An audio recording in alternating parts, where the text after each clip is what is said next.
Halo, halo, zkouška mikrofonu. Ahoj, přátelé, vítáme vás. My vás zdravíme tady s Petrou z nádherné kavárničky a říkali jsme si, že se s vámi takhle podělíme o ten náš záměr, pozvat vás na naše taneční kurzy, konečně, v úžasném prostoru.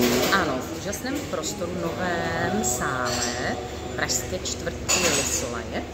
No, každopádně je super parket, obrovská kapacita, je to fungl nové, takže tam budeme v podstatě první tanečníci, kteří tam budou něco učit, tak si myslím, že to bude hodně zajímavé, ale hlavně rádi bychom pro vás otevřeli taneční kurzy pro začínající taneční páry, ale také i pro pokročilé a pokročilejší taneční páry. Pokud máte zájem a chtěli byste to s námi zkusit, jakože my určitě s vámi, jo, přihlašte se.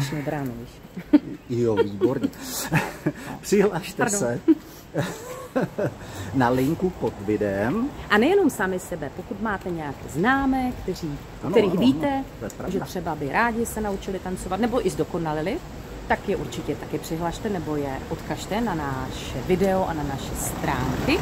Mimochodem duendekolín.cz, tam najdete odkaz na přihlášky a samozřejmě tam máte veškeré informace. A my teď půjdeme prostě na skleničku a na kafe, protože se blíží bouře. Mějte se krásně a těšíme se na vás.